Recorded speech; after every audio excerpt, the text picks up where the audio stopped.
I honestly think he understands. He is the only person who can do the job that is necessary for this country.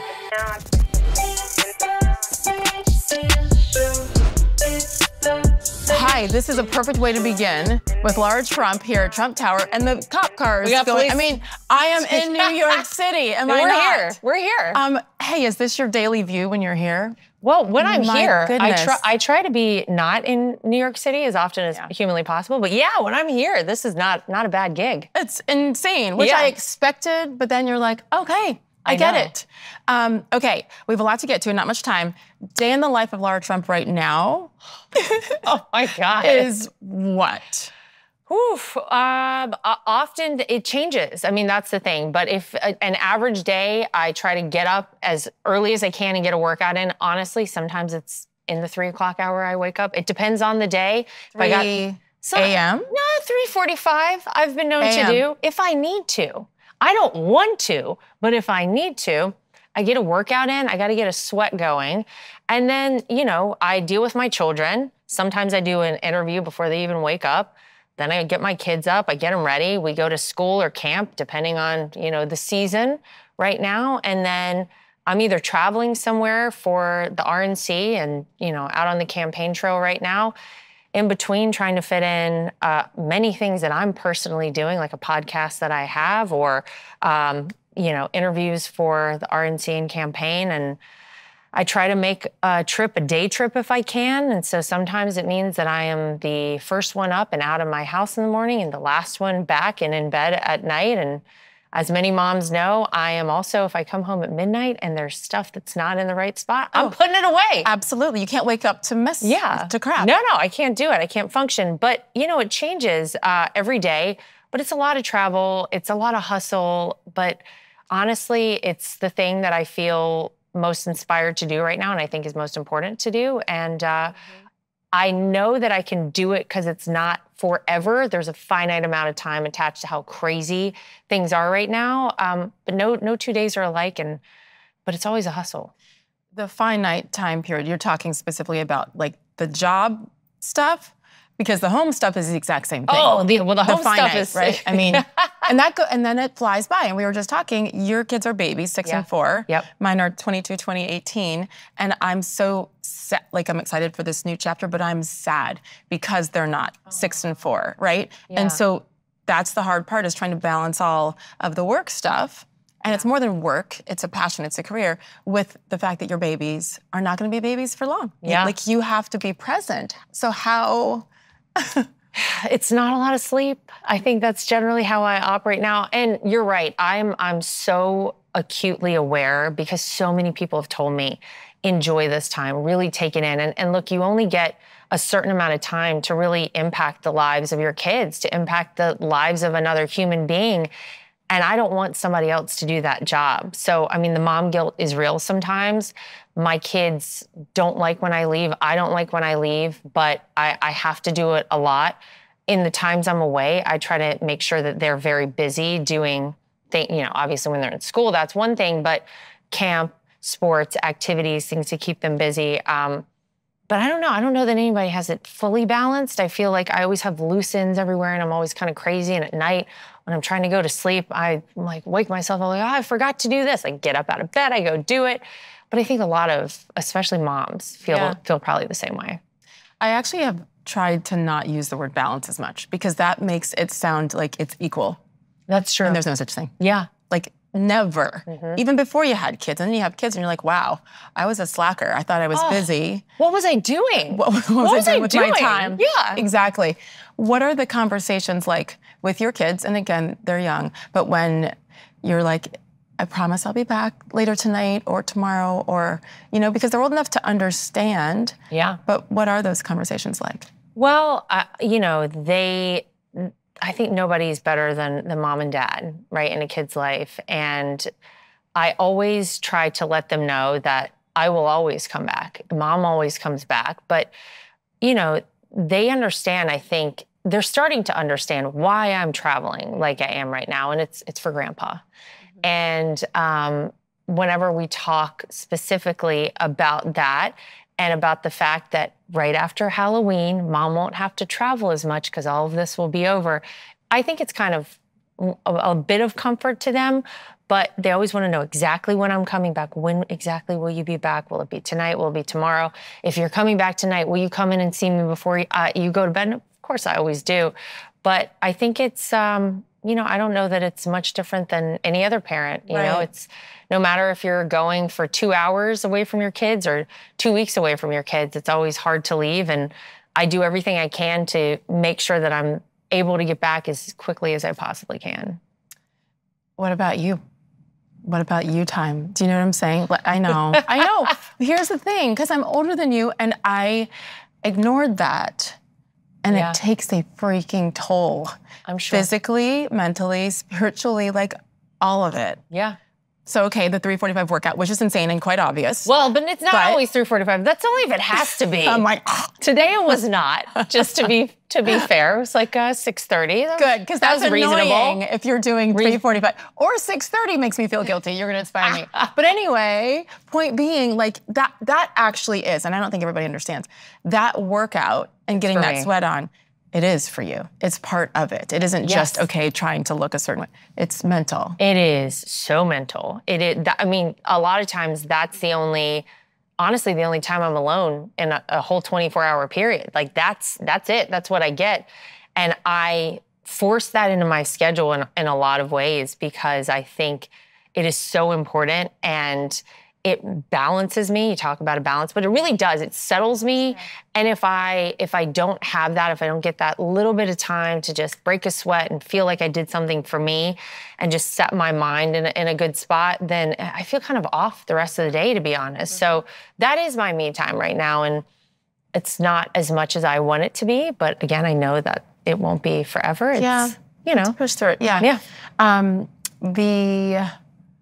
The conversations with the kid part is what I wanted to get back to, because I remember having the kids understand, right? They get it as they get older. But I remember I haven't probably fully forgiven myself for moments where I missed the dance recital, missed just the class field trip, the basic things that's part of the reason why we become mothers. Yeah. Right? There will always be guilt, but how do you handle that part of it when you can't quite be there for everything? Yeah, it's the worst. It's honestly the worst. I think the thing that I hope is that, first of all, my kids look back on this time and they'll realize what I've been doing, and I hope they're very proud of what I was doing and why I was doing it. Because honestly, I'm not out doing it for me.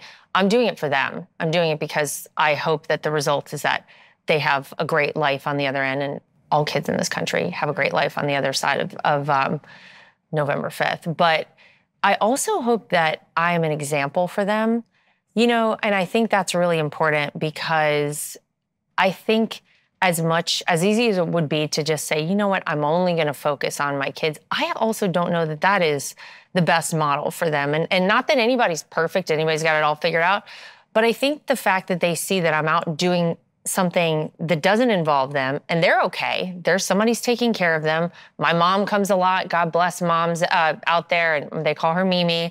She takes care of my kids a lot, and I'm so lucky that I have her and that ability. But they see me out there doing something that's meaningful to me. Yep.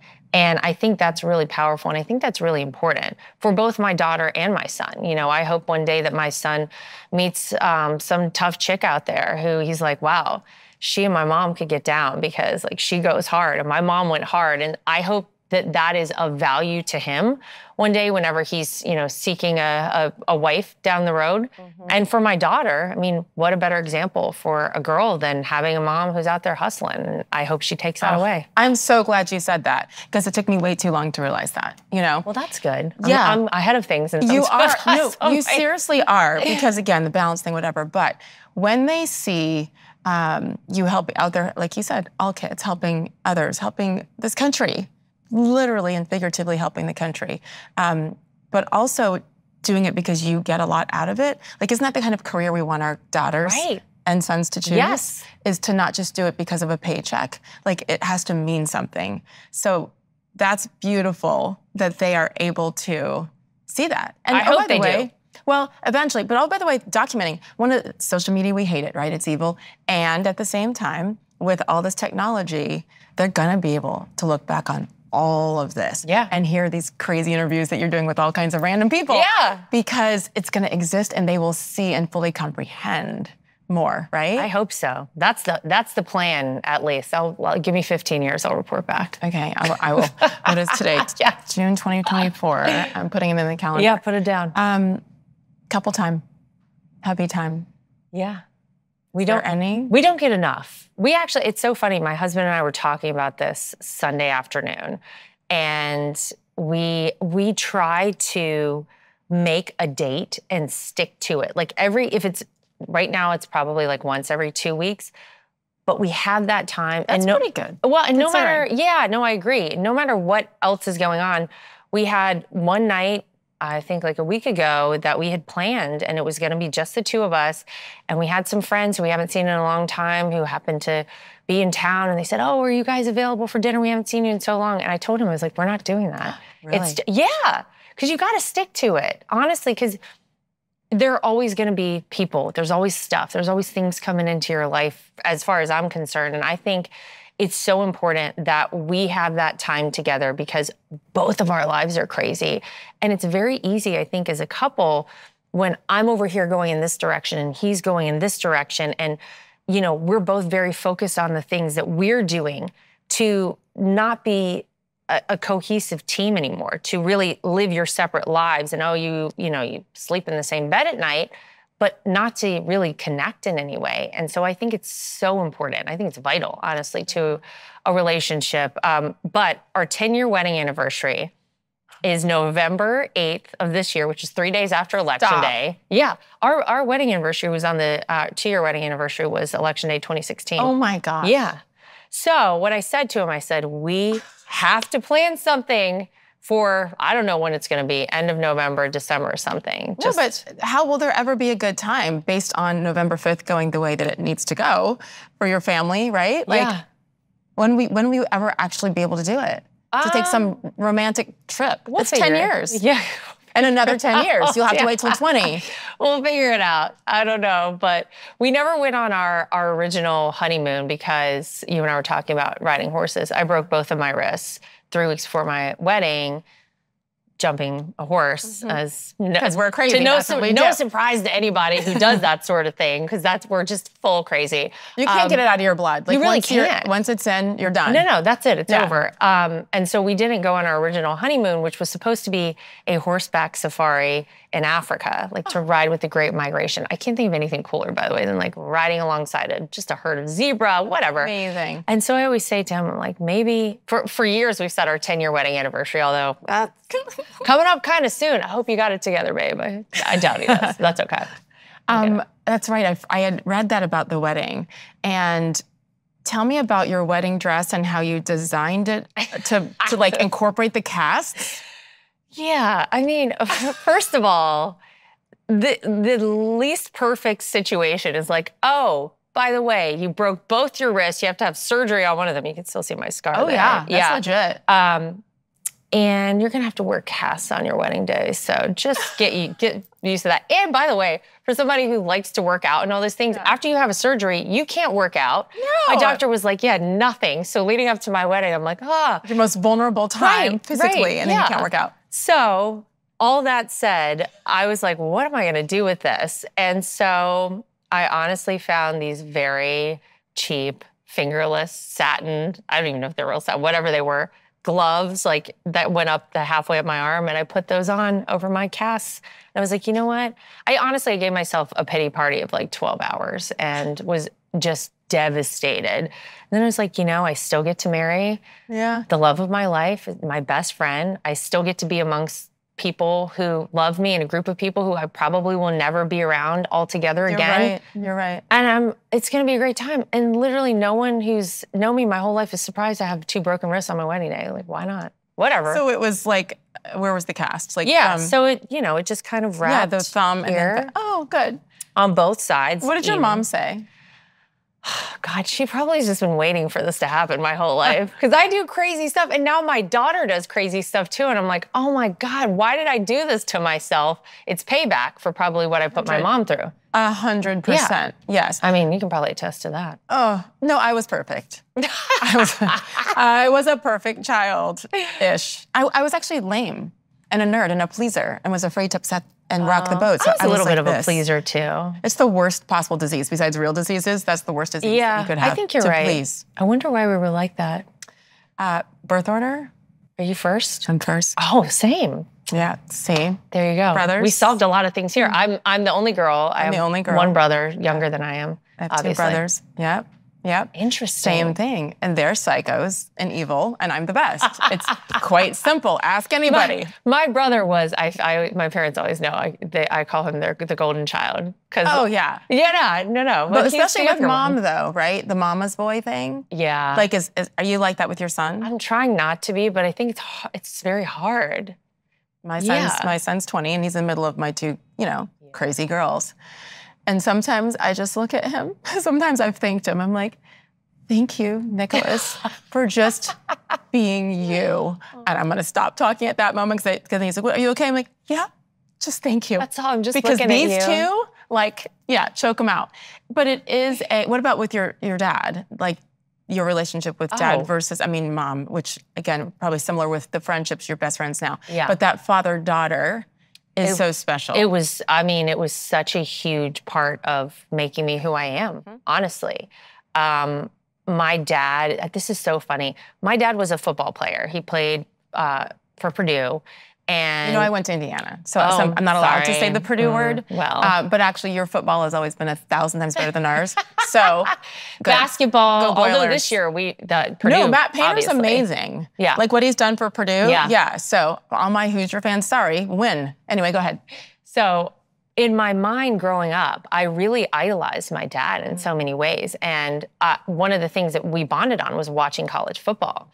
He obviously is still a huge college football fan. And so I grew up with this immense love for football. But then one day I was like, I'm a girl. Like, what? How's this work out? What am I going to do? And it's so funny because I say this all the time, and I know it sounds crazy, but it's so true. I used to say, I wish I had been born a boy because I want to play football. And I'm like, thank God I wasn't born 20 years later, because who knows, in this crazy world, somebody could have approached me and been like, you know what?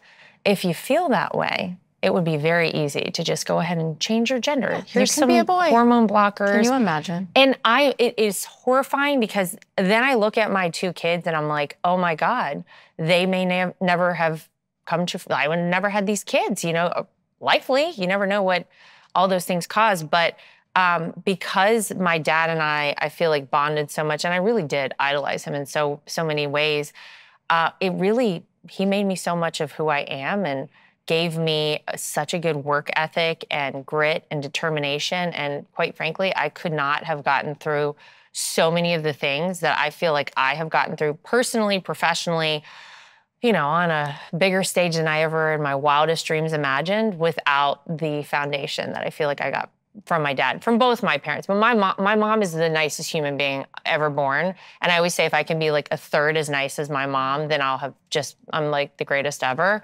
She is the best and the sweetest. Wow. And yeah, my relationship with her now, she's my best friend. And I talk to her constantly. Yeah, exactly. It's like it evolves. Yeah. And you have to tell yourself that when you're in the teenage years.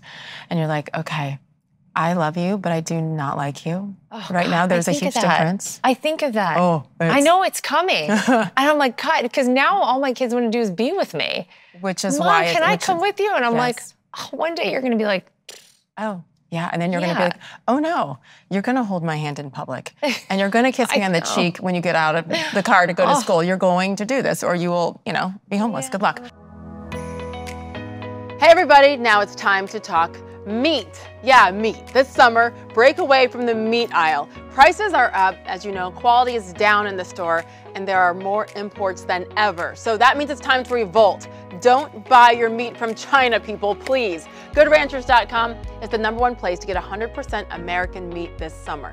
Celebrate the sweet taste of freedom with savory meats conveniently delivered right to your front door, and they're all born, raised, and made right here in the good old USA. No matter what the occasion this summer, Good Ranchers has you covered. In fact, right now, you can save on Good Ranchers meat like never before. So please subscribe to any Good Ranchers box now, and you get $100 off and free American Wagyu burgers for an entire year. So yeah, it's more than just a great deal. It's a chance to support American family farms and enjoy the highest quality American meat. All you have to do to claim this offer is go to goodranchers.com, subscribe to any of their custom curated boxes filled with 100% American beef, chicken, pork, or wild-caught seafood. So pick your box and use my code SAGE at goodranchers.com to claim your $100 off and free Wagyu burgers, again, for an entire year. It's a long time. This is the time to subscribe and leave that low-quality imported meat of the grocery store behind. Don't do that anymore. If you needed any other reason to support Good Ranchers, there are not only amazing partners of my show, but they also support paralyzed veterans of America as well. And I'm an Army kid. That means a lot to me. Every order saves American farms and supports American veterans. So change the way you buy meat today at goodranchers.com with my code SAGE to claim your $100 off and your free American Wagyu burgers for a year. Make this summer unforgettable with goodranchers.com, American meat delivered. Can you give me an example of like a tough personal time that mom and dad have helped you, have pulled you up? I mean, anything I've ever had to deal with my entire life, it's been my parents. Honestly, when I first moved to New York, I knew nobody. When I moved to New York, it's a crazy story in terms of how I got here, but I drove myself to New York, cried the whole way. Then when I got here, I was so homesick because, again, I knew nobody here. It was just on my own. I'd come here to go to culinary school, of all crazy things. And, you know, they basically just would consistently tell me, you know, well, whatever you want to do, you're going to do it. And you can get through this. And they were just, there's always, knowing that I always had their support and that if I ever needed them, I could call them and say, can you guys come up here? And they would have driven overnight to be wherever I needed to be, was just such a grounding thing for me. And it just made me feel like, all right, whatever I've got to tackle, I know they're in my corner, so I'm good. One thing that I attribute to my dad, and this is maybe not a personal thing, this is a sports thing. I was a cheerleader way back in the day, and one of the requirements to be on the varsity team was you had to do a back handspring. Oh yeah. And I'm a tall drink of water. You're tall. You can appreciate this. Back handspring's not so easy for us tall ladies. My dad stood in the backyard of my house with me. I don't even know how many hours, and would just stand there and spot me doing back handsprings. I mean, it must have been weeks that we worked on that. Oh my God. I'll tell you what, I got that back handspring and I made the team. And you made the damn whole thing. team. Yeah. Wow. Yeah. What a cool memory. So thanks, Dad. Yeah, what a cool memory. And that's the thing. One thing like that happens, you make the team, I mean, that catapults you into what's next. You have the confidence. Yeah. I made it, but I didn't make it without what? Without working my tail off. Oh, but I didn't make the team the year before. I got cut from the JV team. From the JV. But this is such a good lesson. I actually wrote a children's book that kind of echoes this story. I went out for the cheerleading team, JV, obviously. They did not allow me to be on that team. They were like, no, this is not it for you this year. And I was devastated, just devastated. And I remember trying to be, again, a pity party for myself. And my dad was the one. He was like, well, you got two options. You can just wallow in this, or you can work hard over the next year and you can figure out how to make the team. And so I worked so hard the next year that I didn't make JV, I made the varsity team. Oh my gosh. And it was such a good lesson for me. Thank God I didn't make the JV team, because the work ethic and the appreciation for what you need to put into something to get out on the other side, whatever that is you're looking to get, those lessons are, I mean, you can't calculate the value of something like that.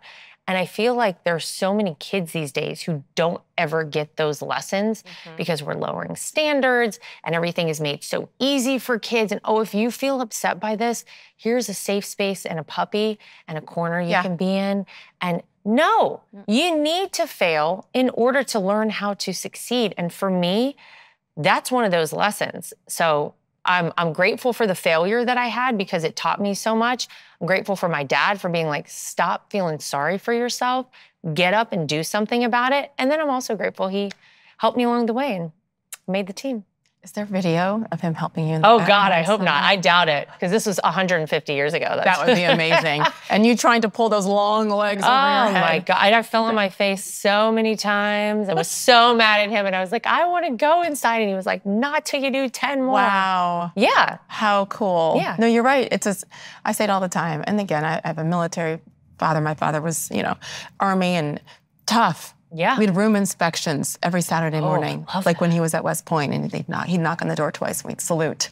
And every infraction, meaning like dust on the dresser, was like 10 push-ups. So, girlfriend, my arms at a young age were cooked. I was like, I look good, because I had a lot of infractions every Saturday morning. Oh my gosh. But that's the pushing. Yeah. It's like, does anybody else have to have room inspections? Dad, this is not fair. No? Okay.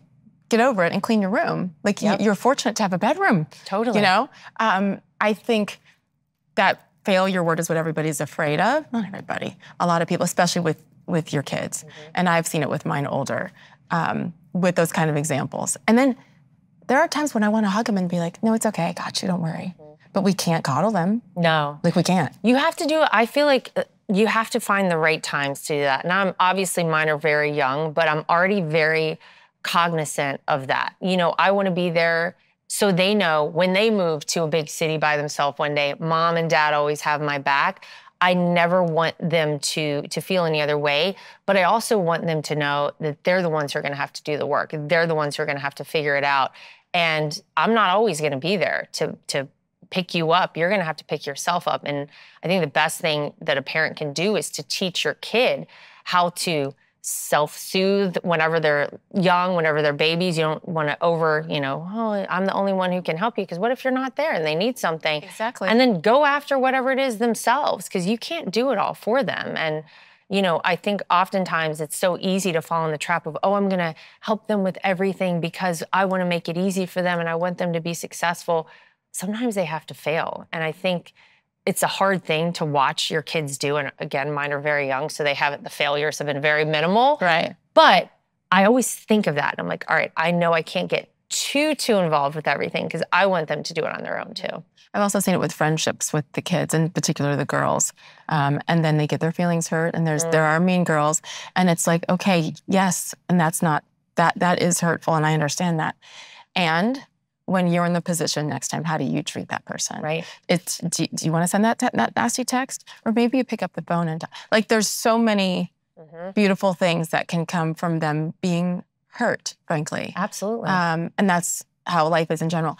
Speaking of that, I mean, I'm sure your parents were protective, and they still are. Until the day one of us goes to heaven, hopefully, you're a parent forever, and we're their kids forever. Right. How have they handled you over the last several years, where you've been out there and been vocal and been fearless with what you say and what you stand for others as well? Well, I appreciate that. Thank you. I think they're very proud of me, and so that's very powerful and meaningful, but I think it's probably been a lot for them.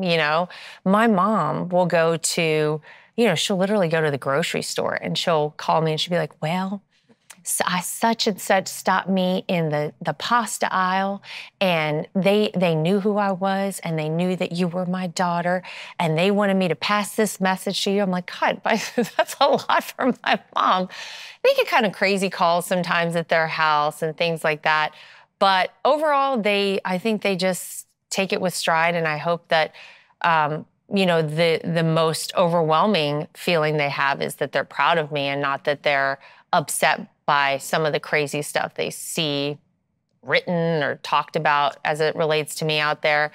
I think the important thing is they know that I'm okay, and I think that means a lot. I think if I were struggling in a lot of ways, they would be worried, but I'm sure it's been different. I don't think they ever envisioned this. I certainly never envisioned this. Okay, that was what I was going to ask you. Yeah. This wasn't part of the dream, part of your plans. Who would, how do you even plan something like this? I know. You're crazy. You did this. I guess. I don't know. Did I? Or was this like, I don't even know how I ended up here. First of all, the fact that my last name is even Trump, the fact that this is a view in a building with my last name on it is one of the craziest things imaginable. I grew up like so many people in this country. I grew up in a small town in North Carolina. My parents are small business owners. I went to public school. I went to a state college. How the heck did all this happen? I honestly, there's only one way it happened, and he's up there. I can't fathom any other way any of it makes sense. So it would have been enough just to marry into a family with the last name Trump, with Donald Trump as, you know, the apprentice and the big name that he always was and the business mogul. And then, like I mentioned, my 2-year wedding anniversary was on Election Day in 2016. Eric and I had been married for like 6 or 7 months when my father-in-law announced he was running for president. And it was just crazy. And your reaction and Eric's reaction was what? Well, it's kind of funny. We all sat down as a family, and he told us that he wanted to do this and sort of said, listen, it's not just going to be me, you know, it's all of us, because that's what happens. And I need you guys to know that and make sure everybody's okay with that. We're like, yeah, that's fun. That's great. Let's go. How bad could it be? Oh my God. And so I think initially, I don't really know that we knew what to expect, because nothing really can prepare you for anything like this, obviously. And I was excited for him, and I was excited to see what would happen. And then pretty much immediately, he was attacked. And by that, I felt like we were all attacked. And it was just like a sudden like punch right in the face. And it was a lot, honestly. The first couple months, the first year of it was a lot. I worked still at Inside Edition, and they're reporting on all these things. And there I am, like watching them put together stories about my family. And I'm just like, it was crazy. There was a lot to. What did you say? Or I assume you didn't stay quiet the whole time. Yeah. I mean, you know, if they had a story they were running, it felt like they were, and I think this goes for all mainstream media, trying to find the craziest looking clip of Donald Trump to put up there. And I'm like, I know we have a better clip photos than that. I beg them to take the crazy photos out, much less Donald Trump. Oh, like, the ones that, believe me, it's so funny to see the conservative outlets and then the liberal outlets. All the liberal outlets, any way they possibly can, they pick the photo where I'm like mid-sentence where my face looks crazy. I'm like, thanks, that's very nice. Taking a bite of something. Yeah. Like. Yeah. There was one, somebody got me when I was 7 months pregnant, bending over to pick up after my dogs in Central Park. And that photo was the top of a story, if you can imagine that. But I digress. Kidding me. Yeah. Sick. Yeah. They're nice, sick. good stuff. They only want photos of you when you're like horrific looking, but. Of course. But yeah, it was very challenging to be there and witness all of that. And then to have this moment where I was like, wait a minute, I was at this event and I know exactly what was said. Why is it being presented like this? And there was just such a disconnect there. And I said, God, I know what this is. They're just trying to write a story. And this is every outlet out there. Everybody wants to kind of slant things in their direction. And it was really challenging for me. So when my father-in-law asked me essentially if I would go out on the campaign trail, I kind of in some ways was relieved, because it was kind of nice to get away from that. Oh, interesting. Yeah. Interesting, yeah. So. Again, you go back to the protective parent, but then protective daughter-in-law, protective son.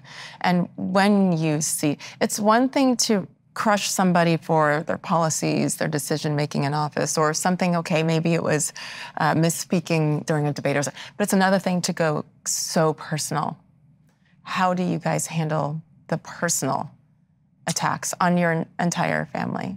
It's not easy. And again, nothing can prepare you for that. But I think you kind of, in some ways, develop a bit of a callous to all of it. And I say this all the time, but I feel like in some crazy way, we have all, and especially my father-in-law, has really been prepared for right now, for all that he has against him, because they've been attacking this man and really our whole family since the day he came down the escalator right downstairs here in Trump Tower and announced he was running for president. And in 2015. In 2015. Yeah. The hits have not stopped coming for him, for all of us. And so I think in a lot of ways you learn to tune those things out. And I think you realize that the people who know you are the only, and like truly know you, are the ones whose opinions matter the most. And it's, you know, it's never easy to see something negative, nasty, or erroneous written about yourself or discussed about you. But I know who I am. Eric knows who he is. We know we're good people. We know the things we fight for are meaningful and that they are to better this country, not make it worse. And so I think you have to, you know, just really be solid in your foundation of those things. And I can tell you, we sleep well at night and we wake up every day knowing that what we're doing is the right thing and that history will reflect kindly on us. And then recently here in New York, with all of the drama and the legal stuff. I don't know how nicely to say that. That's about as nice as you could say it. I'm trying, Lara. Yeah, that's as nice as we can do. And I think that I try to look at body language a lot and to see your father-in-law and standing tall and how he would speak and address the media afterwards. And that's publicly. Privately, again, for the whole family. What was that like? Because that's another level than the personal. This is something that I don't think anybody in this country ever thought would be possible to see. And we've seen it, but you've lived it. Yeah. So behind closed doors, what is that like for you guys? I mean, for me personally, I'll never forget the moment hearing that he had all those guilty, guilty, guilty. It was like, you know, this is your family. This is someone who's the grandfather of my children. And I know his heart, and I know that so much of the world really understands what this was about, but I can't, you know, all I wanted to do was be there and give him a hug, because you're right. You're protective over people you care about and you love. And it's amazing, though, because for him, I then saw him the next day, and I was here up in his apartment, and I brought my kids with me, and all they wanted to do was go over. My daughter had drawn a little card for Grandpa. I just, you know, wanted to give him something. They ran over, they gave him a hug. I posted this on social media and people loved it, but that's real. And those are the moments that really matter. And I think to see him being able to enjoy himself and embrace the kids and stuff, it really made all the rest of this just kind of like go away. And you realize those are the things that matter. That, you know, the rest of this is just, it's just nonsense. It's just politics. And while it's very real in the fact that they want to put this man in jail, I think, you know, he does it for them. I think I put that on the post, but you did. It's what it's about. You know, he said himself, this is bigger than me. This is about the future of America. And believe me, if this was a man who wanted to take the easy path, he never would have come down that escalator in 2015. No. He certainly would not have decided to run again for 2024 because he knew, I think he knew even in 2015 how they would come after him, because he said to us, listen, if I do what I need to do, if we do this the right way, we're going to find out who our real friends are. And boy, did we. Really? Yeah. Quickly? Well, I think, a day or two after he announced he was running for president, and Macy's pulled his whole collection of ties and all those things. And, you know, very quickly, people have a really interesting fight or flight response when it comes to this sort of thing. And it was amazing to see the people who had been lifelong friends of his who were like, ooh, can't be around you anymore.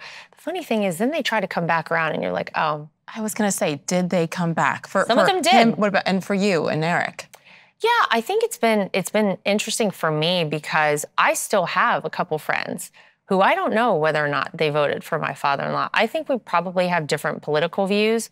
And it's been difficult, I'll be honest, to maintain those friendships, but it's very meaningful to me.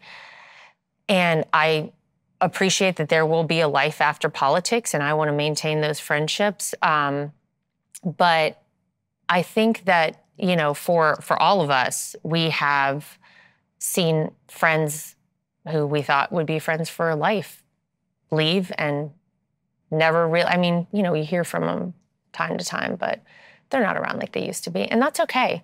You know what? Because we've actually gained so many friends and gained so much overall from this entire process. I don't think any of us would change any of it ever. And I also believe with friendships in general, it took me a long time to understand this and to not hold on to hurt if a friendship ended for whatever reason. But there is a season. Yeah, they ebb and they flow. Truly. Yeah. And they were there for this time in your life for a reason. Yep. And now they're not. And that's like to let go of that. Yeah. That's okay. Yeah. And that's been an interesting process too, because it's not easy for me to just cut people off. Yeah. Because when I come in, I'm coming in deep and I'm coming in hard, and that's it. Yep. But yeah, you're right. I've had to realize that as well. That sometimes it's just time for that to end. It's okay. Do you fear prison for Donald Trump? I fear what extreme lengths could be gone to, because I think the idea that we have found ourselves where we are right now is shocking. And I don't think I honestly ever expected to see it. And so sure, I fear that could happen to him. I know that whatever has thrown his way, he'll figure out a way to make the best of it. But it's very scary when you think about the fact that there really doesn't seem to be a bottom to this. It's just, let's keep chipping away and see how much we can go after a person. And I fear even worse than prison for him, to be honest. I do too. I've been saying that, honestly, for years, just, I'd say the last year, for the sake of the human being that he is, and then a fearless one at that. And because certain groups and people have proven that they will stop at nothing. Yeah. Does he fear that? Does he fear for his safety? I don't think he thinks about it that much, to tell you the truth. Probably can't. Yeah. You go there. Yeah. Like, I mean, and he's the first one. I'm sure the Secret Service go crazy all the time, because he's like, I want to go over and say hi to these people. The crowds. Yeah. And they're like, sir. But that's why he's doing it. He wants to connect with people, and that's where he shines. And you really see the true nature of this man. You can put him in any crowd. You can put him with a group of billionaires and he'll do great. You can put him at a bodega in Harlem and he'll do great. You can put him in the Bronx and he'll be great. It doesn't matter where you send Donald Trump. He's authentic to the core, and sometimes to a fault, I think, for some people. And he wants to be out there among people, and he wants to interact with them. And, I think you're right. He can't allow himself to go there. But I think about it a lot, certainly. And I know that those of us who are close to him think about it a lot. what about just the physical and mental toll? Is he 80? 70? 78, I think is the same as my dad. Yeah. Somehow he has continued with the energy, and it's insane. And especially when especially when you look at Joe Biden. And it's scary. And put aside how people might feel about the current president, I think it's heartbreaking to watch from a human perspective. And if that's my family member, this wouldn't even have run in 2020, to be honest with you. But the physical toll of this job the first time, and then the 4 years in between, almost 4 years, and to take it on again. Mm-hmm. Like, have you seen a change in him physically? No. I actually do you worry? Like, I feel like... I think he seems honestly better to me physically. He looks better physically than I've ever seen him. Yeah. I've known him for 16 years. I'm like, God, you look great. Like, what is this? How? I don't know. It's mind-boggling to me. But to your point, I know that when I go out, I'll go out and I'll speak places, and sometimes I do a couple of speeches in a day, meet and greet people. That's exhausting. That is a lot. And he will go out and, he would leave downtown Manhattan after sitting in that courtroom for the entire day, go do events, go meet with people, and just traveling around takes a toll on you. And he always seems ready to go. He's the one on the plane, if you travel with him, who everyone else is like falling asleep, and he'll put on like a concert. He'll put on like an Elton John concert, an Elvis Presley concert, and crank it up. And I'm like, don't you want to relax a little? Sleep. He's amazing, though. I honestly, I have no explanation for it other than he was built for this. He was made for this. I always say he was made for such a time as this, and you can take that in a lot of different ways. But I really believe it. I truly do. I don't know how else to explain him. What's the one thing that you want voters everybody in America to know about Donald Trump, the man, the father-in-law, the grandpa? I just wish people could, for a second, close their eyes, take the name Donald Trump off of everything, and just listen to the man and his real message. And it's a very positive message for the country. I can tell you that I had no business becoming a Trump. Again, I came from a very different background than anybody who ever probably associated previously with this family. And I was welcomed with such open arms, and I was made very comfortable very quickly by my father-in-law and truly by the whole family. And it's one of the reasons, honestly, I wanted to go out and campaign for him in 2016, because I said, well, I don't know a lot about politics then. God, have I gotten my lesson now? But I know the man, and I know that the things that I'm hearing about him out there are not true. And I want to get out and talk to people about the man that I know. And that's what I did. Initially, I just went out and talked about him as a dad to my husband, as a father-in-law to me, as someone who, again, had been so gracious and so welcoming and warm to me when, you don't really know what's going to work out with when your son starts dating some girl from North Carolina. Like, what are her intentions? Yeah. But honestly, I wish people could take the layer of negativity that has been thrust upon us and really forced upon us when it comes to Donald Trump and the way he's represented by the media, and just give him a shot. Listen to his what he wants to do for the country. Believe me, he's not doing this for himself. And I know a lot of people out there, Donald Trump wants to be this, doing it for himself. He would have a far better life if he never decided to get involved with politics. If after 2020 he said, you know what, I'm just going to take it easy. I'm going to stay at Mar-a-Lago. I'll play golf. I'll do my own thing. I'll make some more money, whatever. He has done this because I honestly think he understands he is the only person who can do the job that is necessary for this country. He's lost so much of this great company that he's built in terms of, money. He'll be the first one to tell you how much money this has cost him to be president. And by the way, the only president to come out of the White House with less money than he went into the White House, donated his salary every quarter. I'm sure no one talks about No one talks about it. He didn't get any credit for it. Nobody wants to, give him credit for anything.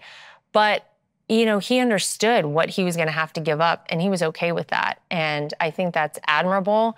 And I just wish people could, for a second, take their bias out of the things that he says and he wants to do for America and reflect back on how was their life when Donald Trump was president.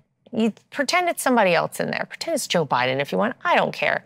But no one can argue that life was better for this country, better around the world. And I think that, it's all he wants to do. He wants to make it a better place. I always say, please, people, family members, whoever, stop voting with your emotions. Yes. Put it all aside and look at the because that means you're making it about you when you're supposed to make it about you and your neighbor, right? It makes it so simple when you can take that out of it. Yeah. As co-chair of the RNC, again, probably something that you never thought, not on the list of dreams, the goals. What have you learned about yourself? Oh, gosh. I've definitely learned that I'm capable of far more than I ever gave myself credit for. And I think that, the lessons that all of this has taught me, whether it's the first day I ever went out on the campaign trail where I was terrified, where I honestly had no idea what I was doing out there, the first interviews I did back in 2016, and even now, it's really that nothing is out of reach. You really can achieve anything, and you're capable of doing so much more than you imagine. And it's hard to tell yourself that. Sometimes I feel like it has to be kind of forced upon you. And I want to give my father-in-law full credit for all of those things, because without him, had it not been for him asking me literally to win my home state of North Carolina for him in 2016, which Hillary Clinton said was her firewall, that was a must win for her. And I was like, oh, yeah, I could win that for you. No idea how I was going to do that. Gosh. But because of that, I said, well, I can't let him down. I've got to win this state. And I went out and I hustled as hard as I ever have before. We won the state of North Carolina in 2016. We won again in 2020. And even now with this role at the RNC, I knew what an undertaking it would be. I knew with 8 months until probably the most vital election of any of our lifetimes to really change the trajectory of an entire organization and kind of revamp things very quickly, refocus ourselves. That was going to be a heavy lift, but I never want to look back on life and say, wonder what would have happened if I had done that. And honestly, I'm doing this for my kids. As hard as a lot of these days are and as long as they are and as much as I'm away from them now, it is for them. And like I said, I hope one day they look back and they're like, wow, I'm really proud of what Mom did. And hopefully it inspires them. I know they will. And I also, as a parent, we always want everything to be better for our kids.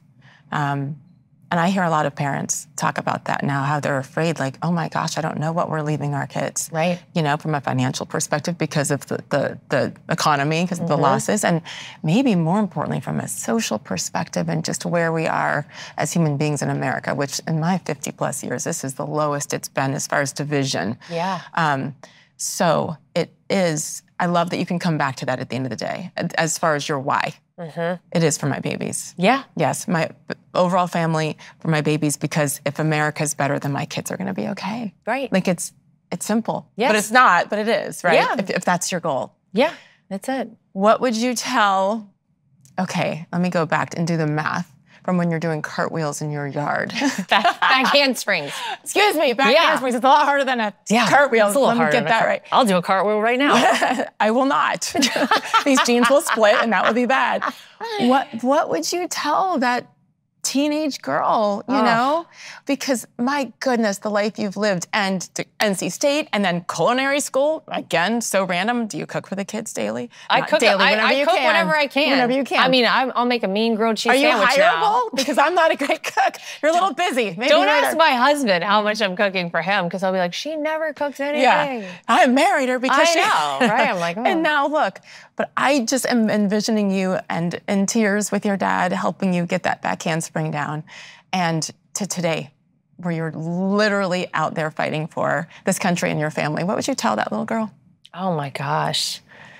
Get ready, because there's a lot coming your way. I wish I could have told myself at certain points in my life. One of them was when I was a freshman in college and I was trying to decide on a major. My first year in college, I was undecided because I was like, oh my God, I have to decide my whole life now? Yes. I started college when I was 17 because I was like the youngest in my class. My birthday's in October, you know, whatever. I felt very overwhelmed with the fact that I was told, like, go ahead and decide what you want to do for the rest of your life right now. And I was like, oh, I've got to do this.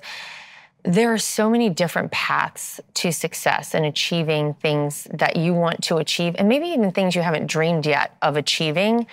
And anyone who tells you that you have to follow a straight line to that path is lying to you. You can get to your goals in many different ways. And had I known that, it would have caused me a lot less heartache and a lot less concern and worry, because I think, you know, I'm a person, we were talking about being a people pleaser. Also, you know, you're kind of a perfectionist in a lot of ways, and I like to plan my life and plan things out and have things ready. And when I was like, what am I doing? How do I plan this? I don't even know exactly what I want to do. It's okay. You don't need to have it all figured out. Yeah. You do have to trust yourself and your intuition and your gut, and you have to be brave. Because most of the things I've done that have resulted in me being where I am today have come from doing things that scared the hell out of me. Yes. And you have to be willing to take that leap and just say, you know what? If I fail, it's okay, because there's a lesson on the other side of it. If I don't make the JV cheerleading team, that's okay, because I learned what I need to do, and next time I'll come back and I'll make varsity. So that's probably what I would tell myself, because man, I worried, like, what am I gonna do? How do I decide all this right now? Could I have ever predicted this? No.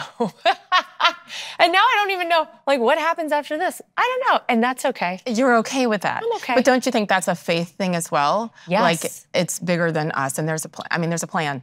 Absolutely. And when I say follow your gut and your intuition, I mean, I prayed a lot, but I also listen and look for signs and had to look for the open windows or doors to go through, because I feel like God presents those to you, but you have to be open to it and you have to be looking and you have to receive it. And he puts them out there, and I guess I'll walk through all of them. I don't know. We'll find out. Oh, you can't stop now.